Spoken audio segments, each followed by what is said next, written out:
Welcome to the Advanced Freelancing Podcast. Every week, you'll hear strategies for building your online service-based business your way. And now, here's your host, veteran freelancer, author, and TEDx speaker, Laura Briggs. Hey, everybody. Welcome back to another episode of the Advanced Freelancing Podcast. I'm really excited about this one today because I am interviewing someone who is basically a case study of how to do all the right things when you are up-leveling your business. You know, there are strategies out there that will work. There are people, there are courses, there are books, there are podcasts that can help you achieve what you want to achieve. And a lot of us get stuck in the how rather than figuring out, you know, what do I make this look like for me? How do I take what I've learned and implement this in a way that speaks to my business? And so that's what we're going to talk all about today, scaling your business successfully by implementing advice and sort of tweaking it to what is going to work for your business. So I'm really excited about this one. Welcome to the show. Why don't you go ahead and introduce yourself for the audience? Hi, Laura and Laura's audience. I'm Bailey. Well, my clients call me that, but I'm actually Bala Singh. Short story about me. I spent a good chunk of my young adult life in complete disarray, to be quite honest. I had dropped out of medical school. Then I started an e-commerce business and a digital magazine, and that was what it was. It sounds like a disaster because it was. Then I finally admitted to myself that I wanted to attend law school and specifically understand corporate law and financial accounting. And then, because, I just love sticking to things, I decided to simultaneously qualify as a forensic investigator on top of being a corporate law student. And I did all of that while working for Fortune 500 companies as an independent contractor, a copywriter, and a digital content creator, living the so-called laptop lifestyle. But, funny enough, even with this newfound freedom, I did find myself still lacking some direction and kind of hating a certain part of my life and how I always felt busy for the sake of being busy while constantly daydreaming and wondering if I'd made the right choices and whether my clients thought I was actually a fraud. So I dealt with quite a bit of imposter syndrome. So then I gave myself an ultimatum that my freelancing income had to pay off more than just school fees and my life's overheads. So my freelancing income had to really give me the freedom to choose whether I wanted to work full-time as a corporate lawyer or mentor people who were just like me. So with this vision in mind, I decided that I wanted to start to build a brand that I wouldn't be able to stop talking about. And funny thing is, the minute I made this decision, Advanced Freelance Roadmap landed in my life. I think that's so funny. First of all, I want to commend you on talking honestly about trying to figure out what the right career path is for you, because I think sometimes we try to fit people into this box of, okay, go to high school, go to college, maybe go to graduate school, get some work experience. Like you're supposed to have sorted out your entire life by then. Like you're supposed to just magically know. And then there are careers like law or medicine, right? You named two of the big ones where you have to put so much work. I mean, I'm married to a physician. So I have seen the whole thing from year one of medical school all the way through. And there's so much you have to put into that even if you get on the other side of it, by the time you realize this might not be for me, there's almost this loss of, but I put years in, I spent money, I worked really hard for this, I passed all the investment bias. You're like, I can't give up now. No, there's no way. And I love that you were willing to say, okay, I don't have to commit all the way to one thing or the other. Let me try some different things. And you landed on freelancing. How did you get sort of those first couple of clients? I know you mentioned you were doing this while you were balancing some other projects and things work-wise. So how did you find those first couple of clients when you very first started? So I didn't play. The minute I heard about, back then there was a job board called Odesk. I was in it to win it. And I went hard on Odesk. And because of the fact that I'd been running my own e-commerce business and I'd been doing a digital magazine, there was so much content writing projects that I just landed. My very first project had to do with search engine optimization and blogging, and I was in it. Then my next one, it was like a naturopathic pharmacy, so e-commerce. And I was like, hey, look what I can do. By then I shuttered don't tell anyone. By then I shuttered my e-commerce business, but I had that as a case study and they were like, yes, you. So that's literally how I landed my first 2 clients. It was using my failures basically to use them as a freelancing case study of success. Oh, I love this. And for all the listeners, if there's one phrase that Bailey just said that really speaks to who she is, it's that she is in it to win it and she doesn't play, because you're going to hear how she just takes things and implements it and doesn't spend 6 months thinking about, well, am I good enough? Can I raise my prices? All of those sorts of things. So let's dive into that. So the course that you mentioned is one of mine. I just opened it. I think it was Black Friday, 2020, called the Advanced Freelance Roadmap, really designed to kind of pair with my book, 6-Figure Freelancer, but put it into action. So when you signed up for the course, what were the biggest challenges you were facing in your business at that point in time? Well, when I actually first joined the Advanced Freelance Roadmap, I was still, with all of this knowledge, I was still stuck in that feast famine cycle on Upwork. Well, it was no longer Odesk, now it was Upwork. Right. And this means that if I didn't hunt and kill, I didn't eat. So for all the vegans out there, if I didn't forage and find something that wasn't poisonous, hunger would kill me, right? So that cycle, ironically, wasn't even born out of a lack of my own knowledge or skill or any of that. It was actually a natural response by the market to the fact that a long-term project of mine with a long-term client had actually ended badly. So here goes a failure. And so in the beginning, I signed this client. It was great at $15 an hour. Can you imagine? Like that is nothing to do very, very basic ghostwriting at a rate of like $150 a week. And this was totally fine. So as time went by, I was still working like a well-oiled machine with this client. A year later, I'd gotten them featured in Forbes and Fast Company, Inc. magazine. So when all of that happened, obviously the client was super excited and wanted me to take on even more ghostwriting and personal brand related projects. Now, I'd never done personal branding. So of course I was like, heck yes, I was in it. Reveled in the idea because I knew that it would allow me to add yet another non-copywriting notch to my belt, right? So we worked together for another year. As a matter of fact, at the end of the second year working together, I received my very first bonus from this client. So that was fabulous. Well, that bonus was both the best and possibly the most game-changing thing that could have ever happened to me. Because then I started thinking, if this client had always had X amount of disposable income for this particular project, then why were they only paying me $15 an hour, right? So I finally realized that I was actually the one that had been dictating the rates all along, and that the client was willing to accept whatever I put on the table as a value of my time and my skills. So with this in mind, then the very next year and our very final year working together, I said to this client, I said, my rates are going up, but because we've been working together for X amount of years, I'd really love to offer you a 15% discount. And I'd also like to offer you 20 business days of grace period for you to replace me if this 15% is just not acceptable for you. And guess what? The new rate was simply not acceptable for this client. I thought, okay, fair enough. We can end things amicably. 20 business days later, I ended the contract with the client, and then I went about my merry way working with another long-term copywriting and SEO client. Little did I know that my now ex-client that I had thought was amicable with me had basically made me radioactive on Upwork. The client said that my services were great, but that I tried to defraud them with billing. Oh my gosh. That and plenty of other inflammatory stuff about my work ethic, which they themselves had admitted was flawless. But to everyone who looked at my Upwork profile from that moment onwards, I was not to be trusted, right? So this completely shattered my Upwork job success score. I went from 100% satisfaction, which means that I can pretty much bid or pitch for any contract that I want, to less than 85%, which meant that I was going to really have to get creative with marketing.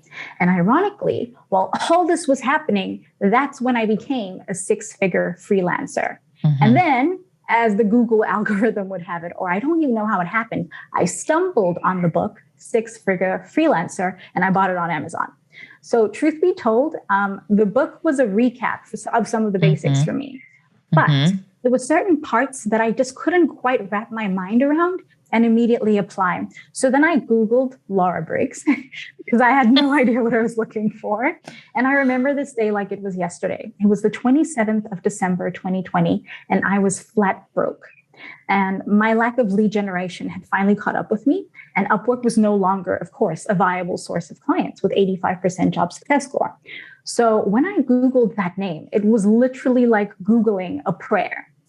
And that's how I landed on the Advanced Freelance Roadmap. Now, sure, Laura, you have plenty of courses, but that was the one that spoke to me the most. Yeah. And as flat broke as I was, I knew that if I wanted to be a 7-figure freelancer, no matter which platform I used to generate the leads, I needed to see how you did it, right?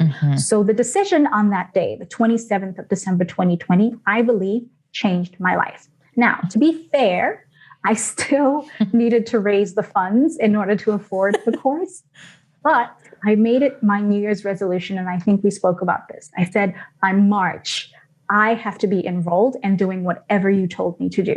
And that's exactly what I did. Oh, this is so interesting because I didn't know some pieces of this story, right? And I think it's at a, the first thing you talked about that really grabbed me is this whole idea of how one client on Upwork can be so harmful to you because it's one thing when it's a shorter project, right? Like say you take on a project and it's, $100 or $200, the client leaves you bad feedback. It's going to affect your job success score, but you can recover from that. You can recover it. Absolutely. But Upwork, they put so much weight into those long-term contracts, which to me, it's like, well, first of all, if this person hired me for a long time on Upwork, they were happy. They would not stick around for a year or 2 years, even 6 months if they really were not happy, right? But what happens when the client is in that power position there and leaves you the bad feedback, then you're kind of like, well, now my entire reputation is tarnished. And now you're always having to overcome that in your marketing. And so I think a lot of advanced freelancers hit this point of going, all right, Upwork or Fiverr or some other job board helped me get to this point. I got my experience. I do have good feedback from clients. I feel better about my pricing, but now it's time for me to make a plan for how I find my own clients. So can you talk a little bit about how you pivoted from relying on those kind of 2 core clients or Upwork to bring you business? Where did you go in terms of making a shift into kind of finding your own clients? Oh, there was no shift. It was literally hunt or die. So then I immediately thought, where am I already? Right. Let me put myself in the shoes of my ideal client. I'm on Facebook. I'm on Instagram. So how can I do marketing on these 2 platforms? Facebook, easily groups. I headed straight to Facebook groups and I networked like a mad woman. And I genuinely made relationships with these women who would later become my clients. And I answered questions. Obviously, in the beginning, you're not going to get paid for your answers on Facebook groups. But when you offer value up front, people send you direct messages or private messages or ask for permission to send you a message and then say, hey, you shared something really interesting about lead generation as for a law firm. Could you please tell us more? I just started my own little small practice and I'm really, really struggling getting clients through the door. Or my favorite, I'm really struggling to get paid because everything else in law depends. But let me tell you, the bills do not depend. So I would have people DM me and I'd be like, oh, you need a funnel. You need to do this. And I went, holy, I'm not a copywriter anymore. I just became a digital strategist. And that's literally how it happened for me. So I left Upwork and I went on social media. And that is how I pivoted. And then because I hadn't set up any other way of getting paid and Upwork had created this, I don't know if it was stroke of genius or stroke of luck, they actually give you an incentive to bring clients to the platform. And that's how you get paid. So they take a small little cut on the top, kind of like if they had found the client for you. And then you get paid. They put the money in escrow and you get paid that way. And so I started actually bringing clients to Upwork and getting paid that way. And by George, that saved my job success score because those are people who I already had good rapport with. And little by little, my JSS started going up until now, as we speak, it's where it's supposed to be, 100%. And I'm so happy to hear that. And I love this strategy too, because I think some freelancers would just shut down and go, okay, my reputation is tanked on Upwork. It's 85%. There's nothing I can do here. When you are in business, it is always about adapting and being creative. Right. And sometimes you have to think about that of like, okay, what am I missing here? Are there any opportunities on the table where I can potentially restore my job success score? And you found a great way to do that by saying, let me bring some clients onto the platform. I know we're going to have a positive experience. I'm going to get that additional work there. So another thing I want to talk to you about is you mentioned that you made this shift from copywriting to marketing strategy. Can you talk about like this whole idea of seeing something in the market or in the way that you were working as a copywriter that made you realize going over to marketing strategy and offering those services would be a better fit? So, as I've said before, I'm a lawyer and a forensic investigator by profession, but copywriting is what put me through law school and allowed me to do all of this. So in order to become a copywriter, I decided to take courses that would teach me the best practices and allow me to hone those skills. So I noticed that when I first started freelancing, there was plenty of demand for digital content creation, content writing. I mean, those were the low-hanging fruit, creative writing. But the compensation wasn't nearly as good as copywriting. So naturally, that's where I went. I went to the more high-paying gig. But as time went by, this low-hanging fruit started attracting more competition.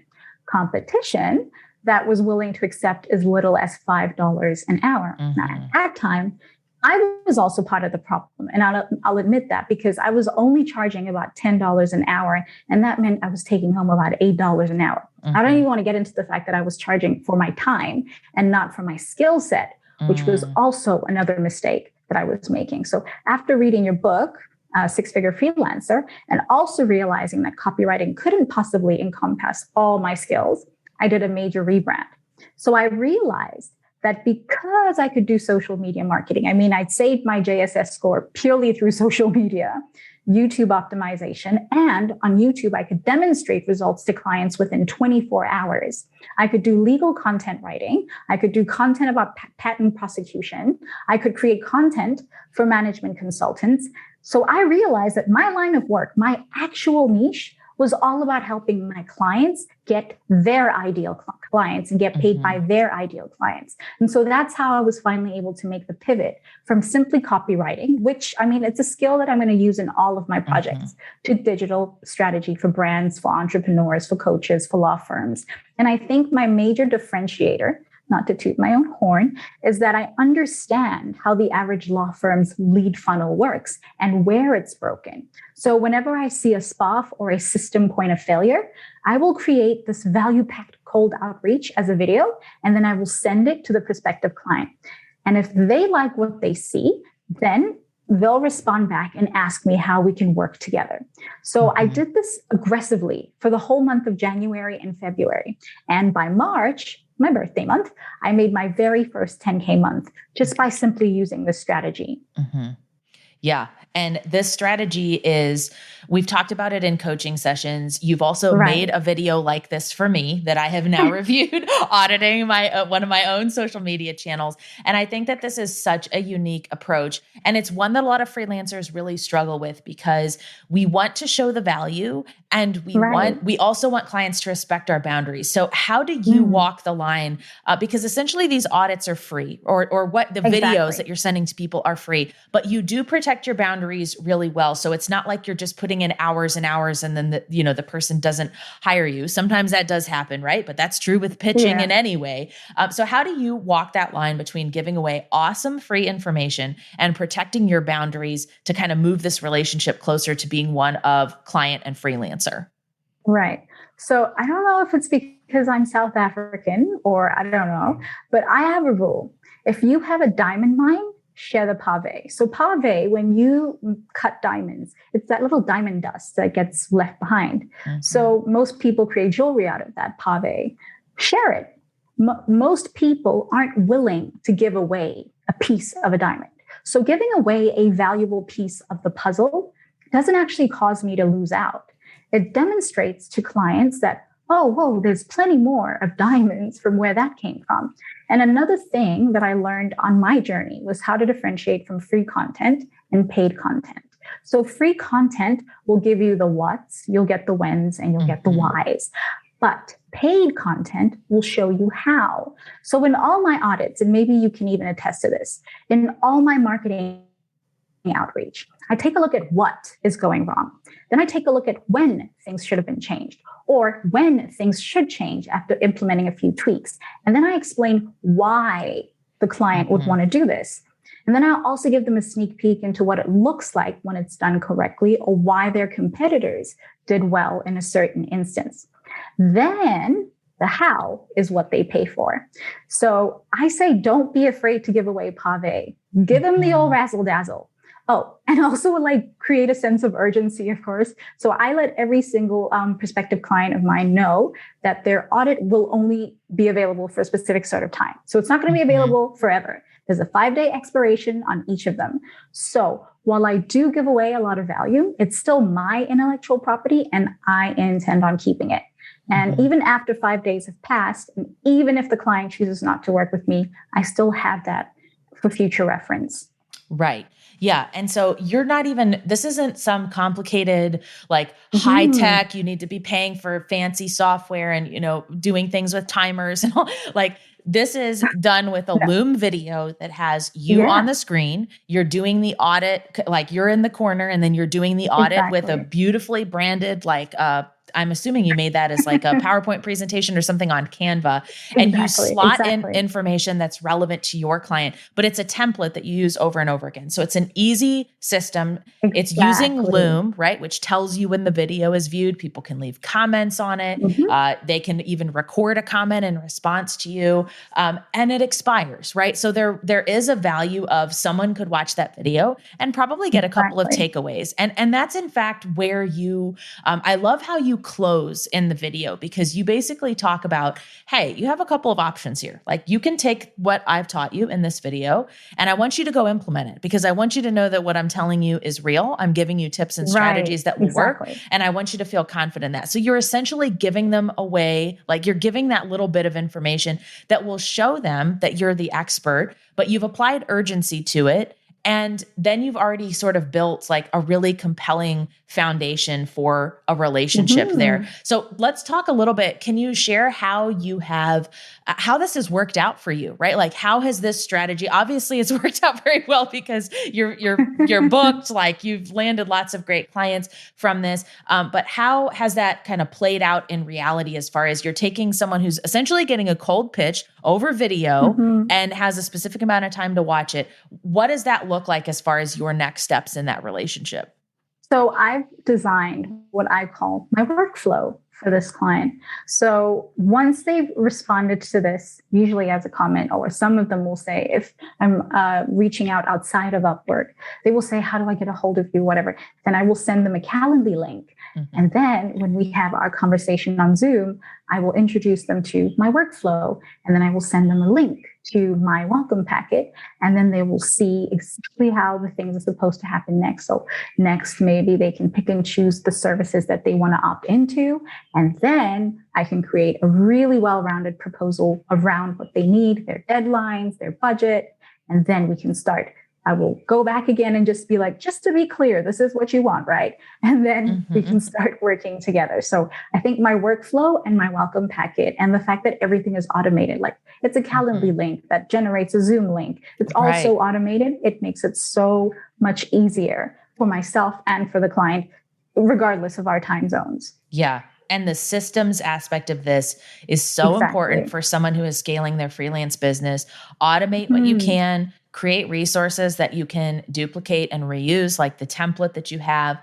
And it also speaks to the packaging, right? You're not making these videos and saying, let's talk in depth about a custom package I can create for you. Essentially, they have a handful of options, right? Which is exactly what I teach students to, like give them a couple of options, make them see the difference between the basic one and why there's a benefit to upgrade. But it's not confusing for you, right? Because you don't have 10 different clients who have all ordered something a little bit different. And this one wants a little bit more work over here. And this one doesn't want that service. You've really got it streamlined to listen, like, hey, I'm telling you as the freelancer what the best packages are. This is what I offer within them. And it makes your planning very easy because you're Exactly. providing the same things to a bunch of clients and not having to, and I think what's unique about that is you being in the digital marketing Exactly. strategy world, that is not common, right? So a lot of times we have some clients who are like, no, I don't want you managing my social media at all. And then the next client is like, yes, I want you logging into my LinkedIn and posting as me, and mentally carrying that load of, okay, I have 10 clients.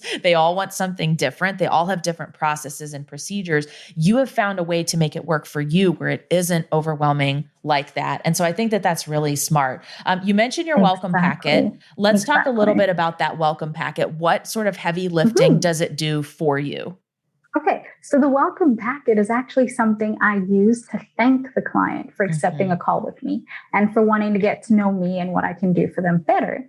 So my welcome packet includes information about me and, most importantly, social proof. So then after I show them the results that I get for others, I go into my workflow, how they can reach me, when they can expect to hear back from me as a paying or a non-paying former client. And then I include frequently asked questions and answers. And most importantly, I educate them on my services. So this means how much the service costs and what they can get out of that service if they're choosing to purchase a service a la carte, meaning just this one thing. Now, for clients that prefer to purchase a package, then I go through my packages for their specific niche. So what they'll get for the base package, the mid-range package, and the high-end package. And so I call my low-ticket offer the prime offer, like when you prime your prey. And then my mid-range offer is called the hunt offer. And then my high ticket offer is called the kill offer. So most of my clients are hunters. We have the odd killer, but most clients are very happy settling on hunting with me over the long term. And then creating these packages, to be quite honest, has taken me completely out of the feast famine cycle. So I can plan my business quarters in advance and I can do monthly forecasting instead of just simply hoping I'll know when the next check is supposed to come from. And I also want to say this. Creating packages was a completely foreign concept to me until I enrolled into Advanced Freelance Roadmap. So for people who think your book is valuable, and this is me, this is she, I would encourage them to challenge themselves and enroll into the course because they're going to get way more than what they bargained for. So whenever I get stuck, for instance, on something in my business, which just so you know, is steadily headed towards 7 figures. Thank you very much. I do ask myself, did Laura say something about this before? And the answer is usually yes, right? So it's a resource that actually pays for itself within a month of using it. No joke. And my biggest lesson, I have to say, has been be open to receiving clients from anywhere. For my first few years, it was, I work on Odesk. Then it was, I work on Upwork, leave me alone. But now I'm like open to referrals. I'm open to, I'll take it on Instagram. It's fine. I actually do most of my lead generation on Instagram. I'm open to LinkedIn and sometimes even through emails. I would just say to anyone listening, be open and do not put all your hope and faith in one single platform that could arbitrarily decide on the word of one disgruntled former client to take food off your table because we're freelancers, right? So we have the freedom to choose what happens next in our lives. So it's important that we choose well. Yeah, that's so important because I cannot tell you how many coaching clients I have worked with who have had one main source of income, whether it's a client or it's a job board, or maybe it's they got all their clients from LinkedIn. Exactly. When you're putting all of your eggs in one basket, you can go to zero with just one change that one of those platforms makes. What if Upwork decides tomorrow that their new cut per job is 50%? You have to adapt to that or get off that platform. And by having nothing else, you've exposed yourself to that risk. So this is a really smart thing that you're talking about where other people need to hear this and know that it is, you'll find amazing clients in all kinds of different places, but don't become reliant on one. So I know you went through some mindset shifts in this process too, because I always believe like scaling to the next level in your business is a combination of the strategy and the mindset. And sometimes the mindset stuff can be trickier than the strategy because you can have the strategy perfect. And then you're like, oh, this still isn't working. What is going wrong here? And it's usually the mindset. So can you talk a little bit about some of the mindset shifts you had in this process?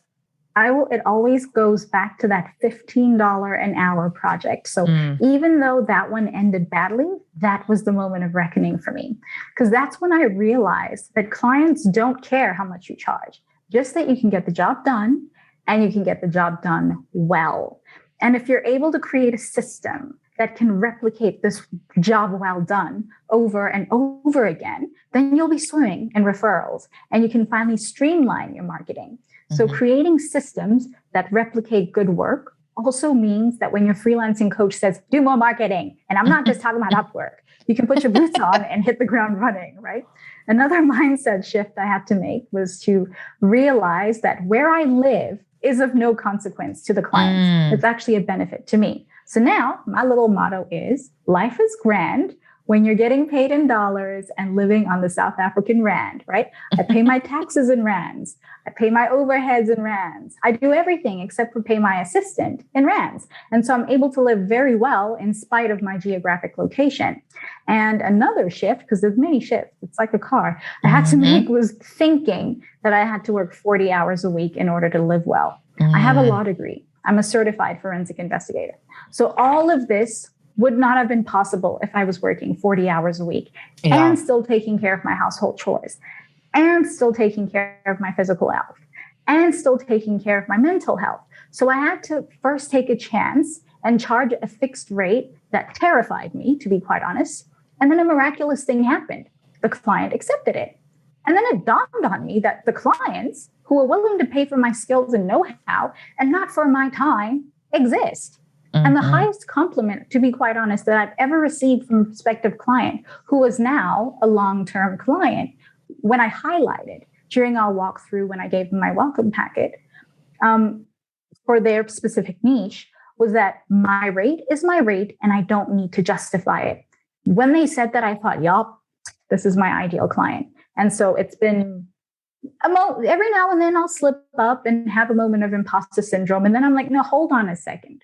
We made $2,000 last week. Come on, let's get to work.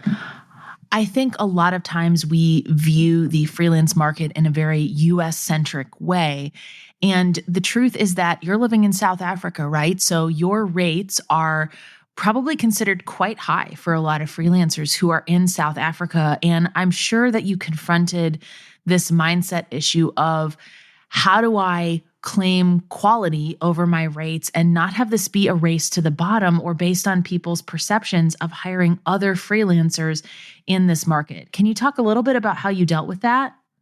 You know what? When you mentioned the fact there are people who are living in countries like the Philippines or Indonesia who make up the bulk of, the virtual assisting or the freelancing industry, especially on Upwork, and how they're stuck accepting things like $8 an hour, $5 an hour, $10 an hour. I would say for me, raising my rates has been gradual and nerve-wracking every single time as a person who comes from what's called an emerging market. So initially, when I came on Upwork, and I have actually shared a detailed article about this on my upcoming website, shameless plug.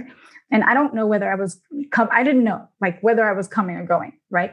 My baseline in my mind was always $10 an hour or maybe $8 after Upwork fees. Then the next month I decided, it wasn't planned, but I decided to raise my rate to $12 because I wanted to take home $10. I'm sick of this after Upwork fees, right? And this was the first time that I learned that I shouldn't be paying Upwork fees for my clients. That services fees should be included in my prices. And I think that's around in 2013, back when Upwork was still called Odesk, like I said. So a year went by and I was kind of chilling, I was really satisfied with this little $12 an hour and what it could do for me. And then things completely changed because I wanted to be a lawyer and I wanted to go to law school. So after doing the math, I realized that I would need to increase my rate to at least $15 an hour in order to pay for tuition and books. And I won't even mention transportation and utilities. Now, keep in mind, at the time, I was just a creative writer and a content creator. Right? I hadn't even invested in upskilling, and I wasn't even a certified copywriter. Well, needless to say, I put my boots on and I aggressively sent what Odesk used to call back then cover letters. Upwork now calls them proposals, right? And then I finally found someone that needed me to do business writing and ghostwriting for $15 an hour. And that person later turned into the wonderful long-term client, right? But when I signed on this client, I started to get the idea that maybe there really were people out there who were willing to pay me more than $10 an hour, irrespective, by the way, of where in the world I was based. Now, the caveat is, if you have any listeners who don't come from the US, the caveat is that because, and not in spite, because of where you're based, clients are almost always going to want to have some kind of a phone conversation with you to make sure that you can actually speak English fluently. Now, for someone like me who's introverted and has phone anxiety, believe it or not, I really do. I don't like it. It's genuinely not my favorite part about marketing, but it's what I have to do. So I do it. And once the prospect hears my voice, it's actually always funny to hear the sigh of relief through my headphones. Like you'll hear them go, "Oh God, okay, she hears it, she gets it. Okay, we can work together."